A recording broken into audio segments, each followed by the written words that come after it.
This month, I tried to slow down a bit and focus on some of my other goals instead of just getting swept up in reading all the time because you know how every month I come back and say, dang, I need to stop reading so much so I can do my other things.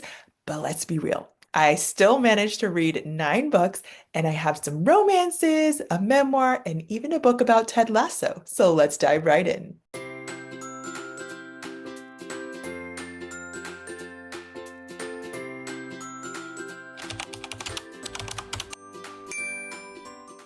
Hey everyone, welcome back to Amy Ends Reads.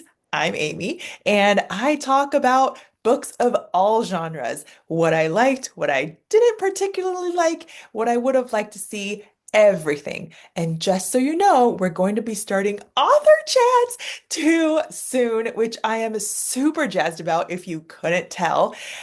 As I go into this first book that I'm going to talk about for my March reading recap, let me just tell you that I'm going to get to talk to Cara Bastone soon. If you have read her books and you loved them, let me know which one in the comments. And if you have questions for her, drop those too, because I have my questions, but I'm happy to ask yours too. With that, the first book I'll talk about this month, Ready or Not by Cara Bastone. I really, really liked this one. After reading Promise Me Sunshine, that was my first ever book by her. I had seen other ones, but after reading Promise Me Sunshine, then I went to go binge a lot of other audiobooks because you know I'm an audiobook girly. But the premise is this story follows Eve, the female main character, who has her whole life planned out until one unexpected night of letting herself be free leads to a surprise pregnancy. The emotions in this book were so real, especially having gone through first-time motherhood myself back in the day. I can't imagine doing it alone. And this was Oh, I laughed. I cried. I love how Kara makes us care about all these different side characters as well. A bit of a spoiler alert, so I will say this along the way. If there is a spoiler, or I think it might be a spoiler, for those of you that have not yet read the book and don't want to hear anything at all, just skip and save this and then skip and come back whenever you have read it because I want to know what you thought. But these are the things that I either liked, if I'm spoiling it, really liked, or things that I wish could have changed. So here's my chat about some of these characters, okay? I told you I really liked them. Like Ethan is the baby daddy. He is so lovable, but he keeps struggling with doing the right thing and showing up in a people-pleasing kind of way for people he really shouldn't be trying to people please, but that's a whole different story. But he is so likable, and I'll touch on this in a sec, but we also have Shep, who is Eve's bestie's brother. Completely stole the show, in my opinion, with how he showed up for her all the little and big ways, like bringing her food, which is my love language. Food is one of my love language, in case you haven't seen this Japanese American life, which centers a lot on food. So brings her food, gives her foot massages, another love language of mine, massages, standing up for her, going to appointments with her when she doesn't really have the people, giving her a shoulder to cry on. I mean, sometimes we don't need people to tell us anything. We just want them to be present for letting us cry with them, right? Or letting us just release our emotions and being a safe place to go to. So you see all these little and big ways that he shows up, and we all know that he cares, right? But it takes her forever to figure it out. Come on, Eve. But her bestie, this is a little crinkle too, Willa, she has her own issues and fertility issues, which makes it really hard for her to show up for her best friend, even though she really wants to be excited for her, wants to be supportive of her. But her own issues makes it really disappointing and really sad and all these different emotions, right? And I've had friends that have gone through miscarriages, had fertility issues, and I have not, but I have journeyed with friends through that. And so it's a very real space. And I know the different feelings that these characters are going through. There's also this piece about co-parenting where people can co-parent really, really well. And I think this showcases their journey to get there, but the fact that they can co-parent together and they can be really excited about this child that they are bringing into the world in unexpected circumstances. But then there's also found family where even if you don't have blood family members that are left to care for you, there are still so many people in this world that genuinely care for you, even if they are not related by blood. And that is a beautiful, beautiful thing. I firmly believe in community and relationships, so loved that about this. And then finding unexpected love and genuine happiness in the places you don't necessarily expect. It was just a very heartwarming read that I absolutely loved and highly recommend. The second book, I'm going through my romances first, okay, is Anywhere with You by Ellie Palmer. I loved her debut book. I don't know if anybody else read Four Weekends and a Funeral, but that was her debut book, and I was amazed that this was her first book that she wrote. It was so cute. I was so excited as a result to be able to read the second one. I received this as an ARC as well. It was cute. By the way, I'm going to get to interview Ellie Palmer as well. So, same thing goes here. If you have questions for her, drop those in the comments as well. More to come on that. For Anywhere with You, while it's technically a romance, I actually think it's a lot about self-discovery as well. And I like books like that where it takes you through different journeys, right? Not too many, but a few different things that really make you think so that it's not just for the romance crowd. There's a lot of things in here.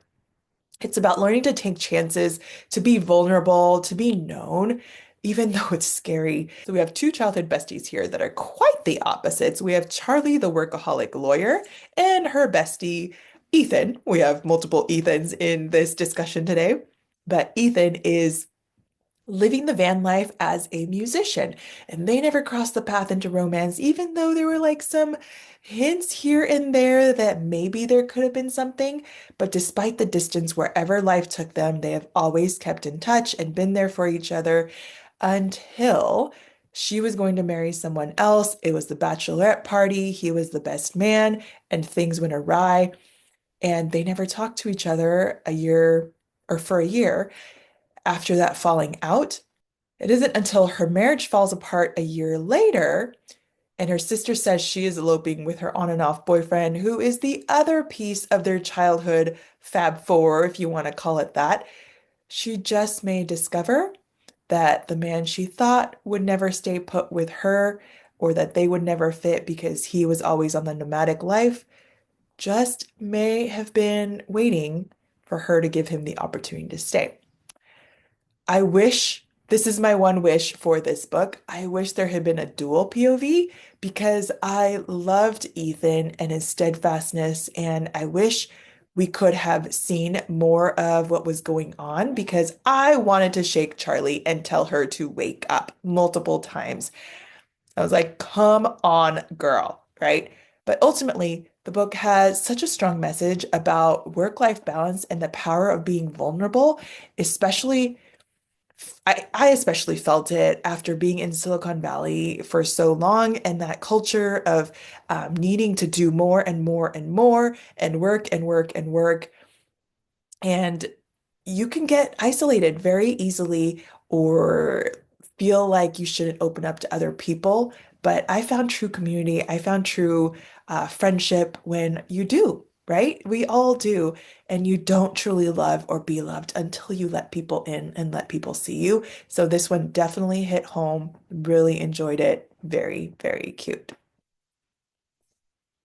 The third one, another romance, was You Make My Heart Stop by Becky Hunter. And oh boy, did this book wreck my eyeballs. It's about grief and love, so I thought I was prepared, but my eyes said otherwise. It's about a girl with a heart condition. So, from her heart stopping at a very young age, I think it was 5 years old, is when her first time was where her heart stopped, and her parents had to bring her back to life.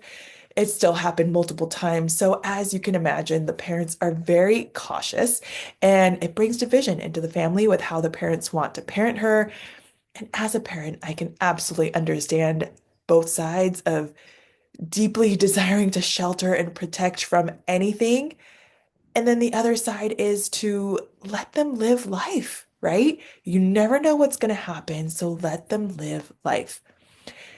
It also affects the people around her because they don't know how to handle her or how they feel like they need to be close just in case something happens to bring her back to life. So here's a potential spoiler alert. I will say that the main character, Emery, frustrated me so much because it took her forever to let herself be happy. It just felt like the same cycle over and over and over. And Colin, who, I mean, there's two male main characters, it feels like, because there was this person, on the dream side or on the death side, and then there was this person in her life side. But Colin was the life side one that has been there for so long as her bestie's brother. I guess there's a trend in the ones that I've been reading, but it was her brother's, our best friend's brother, and has been there to see all of this, right? To see her journey through it all. And it was just painful watching him wait and hope that whole time. So I almost quit. It was a tough but emotional read, and in the end, I was proud of Emery's growth, and I was proud to have read it and finished it. These are all arcs, by the way. The fourth book that had the privilege to read was A Love Haters by Katherine Center. And the premise here is that Katie, the female main character, is a bit of a love hater. After her now famous musician fiance cheated and people said nasty things about her online, can we all acknowledge the harshness of people online and what people think they're allowed to say to people? They definitely wouldn't say that to people in their face. But anyway, maybe some people do. But anyhow, and now she's also struggling with career uncertainty and potential layoffs. So she agrees to take on this high stakes assignment, profiling a Coast Guard rescue swimmer named Hutch Hutchinson in the Key West, despite not knowing how to swim. She kind of fibs on that one. Complicating matters is that Hutch, supposedly another love hater, doesn't like attention, but he only agreed because he did it as a favor to his estranged brother, who is Katie's coworker Cole, who requested her to take it and did not tell his brother Hutch that he was not coming. So as Katie juggles the different lies or fibs, deception, a budding attraction, obviously, and chaotic island adventures, she has to confront her fears and decide what she truly wants in life. I liked this one and I raced to the finish, but I can't say that I loved it. The friendships were really strong. Rue and her gals are BFF goals, and I enjoyed the romance between Hutch and Katie, how they interacted with each other. And I thought it was a really great message about learning to love yourself first and accepting love as it shows up in unexpected ways, not just in the romantic sense, but in found family and people like that as well.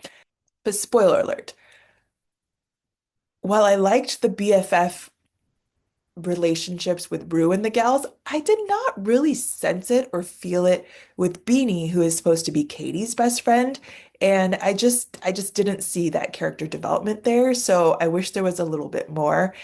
And Cole, one of the main characters, frustrated me so much. So his disregard for others is not being forthcoming, like he wouldn't show up or making stuff up. I just know the intentions were mostly good, but he often did things without seeing other people's perspectives. And it wasn't just once or twice, it just happened over and over. So it just kind of got repetitive and I was getting annoyed. I will say, after being a boy mom, I could feel the part and totally understood whether the gals just had to wait it out and let the boys duke it out, get that energy out, get the aggression out, get the frustrations out, and just wrestle around about it and you just let it be, right? Let them have their time and then make up.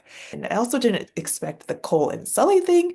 It just felt kind of odd all of a sudden. But maybe the point is that you find love where you least expect it. And I was also kind of expecting some sort of Lucas wrap up, who is the ex-fiance, and it just wasn't. It was just kind of out there. So Overall, I liked the ending. The ending was fine, but I just didn't feel invested in all the characters, so it wasn't a book that I'll continue to come back to think about over and over. The half of it was a spicy small town Ireland romance by Theresa Christine. Premise here is that Juniper, the female main character, has never felt like she had a family that truly cared for her, even though she still has family members. She just never felt that bond, that connection, right? And so when a DNA test that she randomly takes at work shows that she has a long lost half sister in a small town in Ireland, she connects with her and then travels to meet her and immediately finds connections that she has not felt before with the half sister's mom, the half sister's best guy friend, and of course, the guy best friend is handsome, charming, and carrying his own baggage. So, is it too good to be true? You find out. So, my thoughts on this one, I thought it was a really cute debut book. I love small towns, so this was a fun read, even if it was a bit predictable. And I will say I am a sucker for found families. So I love that this provided for Juniper the love of family she never had. And I also really liked seeing female camaraderie, both in her bestie Lissy, who is back at home, as well as in her newfound half-sister Cara. So my only gripe here is that there may have been too many topics that were trying to be covered in under 300 pages, right? There were things happening with the characters because there was grief in loss of a loved one. There's family not approving of LGBTQ relationships. This lack of family love and feeling that work harassment, divorce, going after your dreams, insecurity in relationships. There was so much going on, and each of those things could be a book, right? But it was just a lot, and it felt like they were all there, but they weren't fully developed and they weren't really like capturing me in all of it. So it just felt like a lot of things put together, just a lot in under 300 pages. Overall, I did think it was cute. It even made me tear up, and I will check out her books in the future. But again, it's not one that I will be thinking about over and over and over. You Between the Lines by Katie Naymon. The premise is that it is a sorority girl meets a former high school crush at a prestigious creative writing program and sparks fly. But it's sort of a friends to lovers, but also enemies to lovers in the sense that she thought of him as her nemesis, but he never did. So I don't know which one it is. But I really wanted to like it. But from the beginning, the female main character wasn't my favorite. I was hoping she would grow on me, but she made a lot of assumptions, felt bad about herself, or thought people judged her because of her looks or her background, then pushed everyone away without communicating well. And it just felt like her character evolving took a really long time. The male main character obviously had his own issues with how he was raised, but he was clearly trying to communicate with her in a healthy way. So it was a bit frustrating to see that dynamic play out over and over, even though I knew there had to be a happy ever after at the end because it is a romance novel. It just felt like no matter what he did or what he tried to do, she did not see the good intentions or she felt like he didn't do well enough. And not saying that we don't all do that and judge people as well, because if you ask my husband, I'm sure he would say I do that as well. So I know it's a reality of how we all judge and jump to conclusions or have our own narrow perspectives. But man, it just kept happening. There are definitely good lessons to be learned along the way, but I did almost DNF it. I'm glad I finished it. It just wasn't my favorite.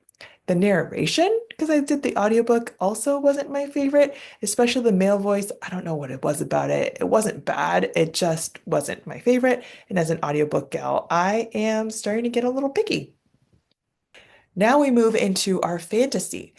For those that did love Fourth Wing or Throne of Glass or ACOTAR, I have one that I am going to highly recommend, and I absolutely loved, devoured Quicksilver by Callie Hart.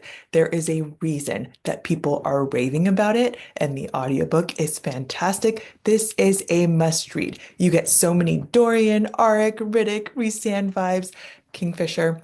love the giver that you are, the person that you are, even though you can't ask for help very well, and you put a completely different facade on. And Ceres, the badass female main character that we know is going to develop even stronger powers.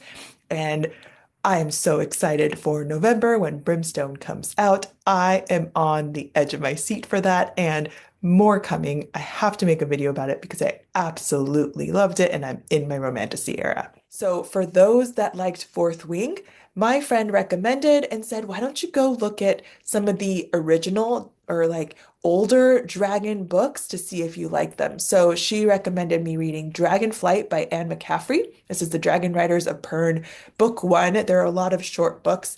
The premise here is Lessa, the female main character, is a young woman with a mysterious past that ends up bonding with a really powerful dragon, and she becomes the key player in saving her world from a deadly threat. I picked this up, like I said, because a friend recommended it. It just did not hit for me. The emotions felt like it was all over the place, where Lessa was like, I hate you. I want you. I hate you. I want you. Just like over and over again. And it's a small book, so it goes pretty quickly, but it just felt like all over the place with not really much development. So the characters, it was a hard keeping them in my head, because there wasn't anything that I could tie these people to other than they were dragging people or they were other people. And then it brought in the time travel element, which felt a little random. And then she was all of a sudden rescuing her people by bringing people from the past. Anyway, it was just a lot of different things in one small book, and I did not connect with the characters. It just wasn't for me, but I tried it, and that was my friend's recommendation. Try book one. If you like it, keep going, but if not, it is what it is. And it just did not have the same character development, the same funny, the same connection that I have with my Empyrean series. Now I'm on to Ted Lasso. So I don't know if anybody else is a huge fan of Ted Lasso. Let me know if you are, because I absolutely am. So I read this book. It's called Believe the Untold Story Behind Ted Lasso by Jeremy Egner. It is a behind the stories or behind the scenes look at how Ted Lasso became the absolute cultural phenomenon it is today. It features interviews, anecdotes, production stories, a lot of fun. And it is perfect timing, I think, to read this. I didn't realize at the time, but as I finished it, they announced season four is coming in the future. Timing is TBD, but who's excited? I absolutely am. And I loved getting this behind the scenes story of how this heartfelt, hopeful show came to be. And I know that because it was COVID and a lot of people were home, a lot of people needed this encouragement. It was just the perfect time for this show to come out, and it made it the hit that it is. And I absolutely loved it because there is this underdog spirit, right, in the show, and that kindness wins and love wins. And in this book, it shows you that the underdog spirit is in the cast and crew as well, which is really inspiring that these people are like really family to each other and caring for one another and excited for one another and bonding with one another. And I loved reliving the show through this book with the different episodes, the different seasons, and how it came to be. It was a bit fact heavy, I will say, and a little bit long. So while I enjoyed it, it was still probably longer than I would have wanted. Again, still a very fun read for Ted Lasso fans. Highly recommend it. The last book that I read was Children of the Book, Another Arc, a memoir of reading together by Ilana Kurshan. This book might not be for everyone. I'm going to start with that because it has a lot of discussion about faith and religion, because she is a Jewish woman that is writing about the Torah, about passing it on to her children, but also her love of books and passing on literature, the love of books to her children, the love of books and learning. I personally loved it because I do have a faith, and it was very fascinating to me to see her bring all these different things together, insightfulness, and bringing spirituality even into the Hungry Hungry Caterpillar, or like my favorite Sandra Boynton books that I read to my children as they were infants and toddlers, so it has a special place in my heart. And so to be able to weave together childhood favorites like those books with deeper things about spiritual disciplines and motherhood and sacrifice and passing down this love of books and learning to our kids was something that hit really deep for me. It took me down memory lane while also making me think about the role of books and scripture in my own life, as well as how I want to model that for my children. She is really, really insightful. And it is a reminder that really everything can be spiritual, whatever spiritual means to you, and that our kids pick up so much from our presence and our modeling with what we choose to spend our time on. I think it's a great read for book-loving parents. So it comes out in August. Feel free to go take a look when it comes out. I'm going to hold the cat because he keeps knocking into stuff. And that is my March reading recap, friends. Slowing down did not mean stopping completely, but I'm happy that I did slow down and took some time for my other goals too. Let me know in the comments if you have read any of these or you had a favorite book of this month, because at some point, friends, maybe in May, I am going to be reading all of your recommendations that I have not read yet. And as always, don't forget to like and subscribe because those author interviews are coming up as well, and there's going to be tons more fun bookish content here. If you want more of my favorite romances, head here. See you in the next video.